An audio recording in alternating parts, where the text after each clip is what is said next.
All right, everybody, welcome back to the #1 television program in the history of the entire universe. I am Brian Lee Durfee, author of The Forgetting Moon, The Blackest Heart, and The Lonesome Crown, all three books published by Simon & Schuster's Saga Press. Today I'm reviewing Tom Clancy's Debt of Honor. Debt of Honor. Let me try to say it right. This is book number probably somewhere between 7 and 10. 7, 8, 9, or 10 in his Jack Ryan series. This is a thick book, about 1,000 pages.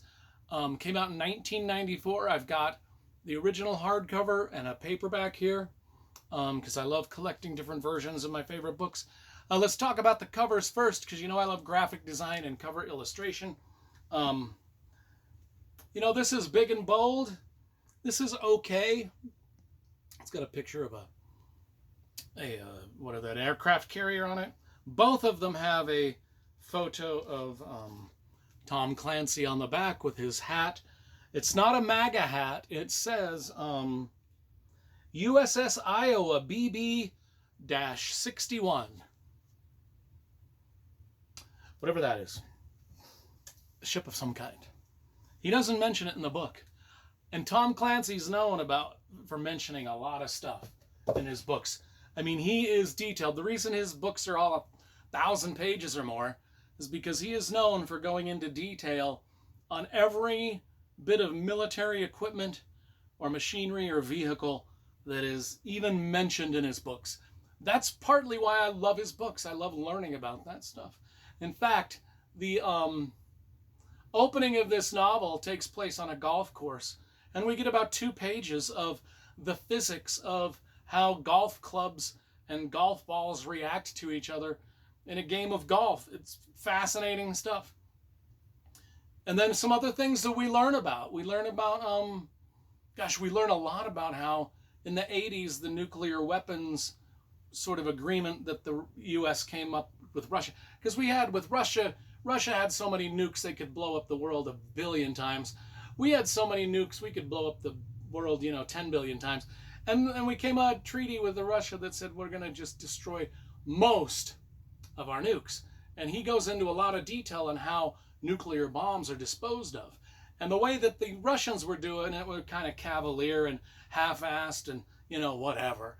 The way that the Americans were doing it, I knew this growing up in the 80s and the 90s, and I know it today, but all of the nuclear weapons that the United States dismantled were sent on diesel trucks from whatever missile silo they were in along the freeway, right past my fucking house, out to the Dugway Proving Grounds out in the deserts of Utah.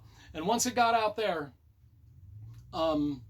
they just opened up the doors of the nuke and let the thing vent out.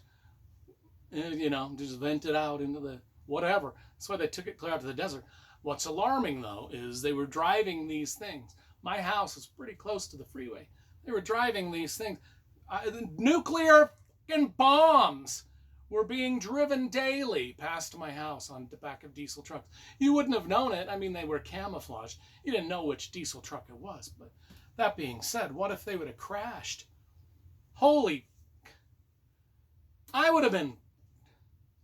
My house would have been, pulverized. I think they're still doing it for what I don't know. I don't know. Got it. I got enough problems as it is. Okay, and other things that we learn are, we get a lot of education on Japanese and U.S. built vehicles, the differences between the two, how the two react to different types of crashes. Goes into a lot of that kind of thing. What happens when a particular vehicle has a problem that they need to fix, and this problem in the vehicle kills a lot of people? What happens with the media gets a hold of it? How do car manufacturers? God, I'm doing bad today, guys. I feel like Joe Biden. I can't collect my thoughts. How do car manufacturers deal with the fact that the government wants them to recall cars and make changes. We get okay, so and then we get so what the story is about. Oh, and we also get to know how foreign cars are constructed and shipped to the United States, which was fascinating to me. But the gist of the story is this. I mean, it opens up on a Pacific island of Saipan, where a wealthy Japanese businessman is kind of marveling at a new purchase he's made. I won't tell you what that purchase is.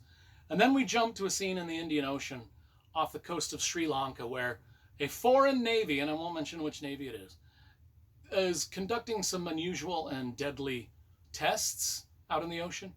And then in America, we learn that the stock exchange is about to be effed over big time.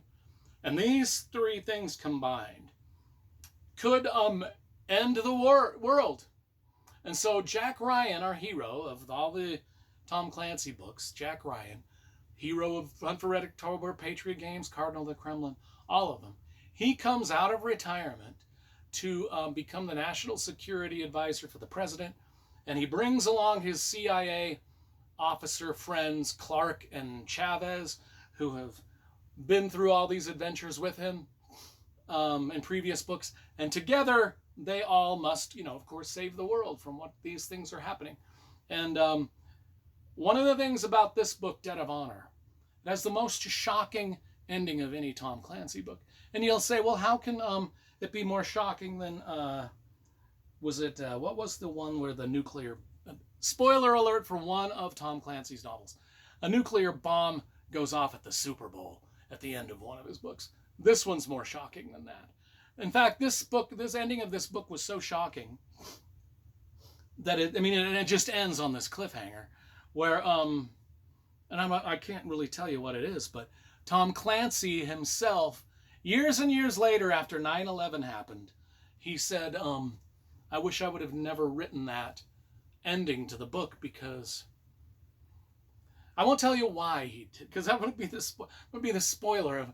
He's just like, I wish I'd have never written that, because it gave our enemies an idea.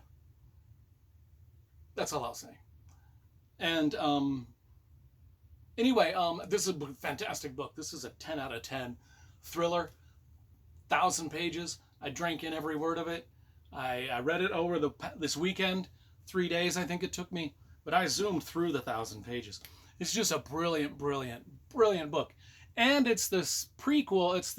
It's the book that my favorite Tom Clancy book is not this one. It's Executive Orders. But Executive Orders is next in line. So anyway, we'll get to that soon.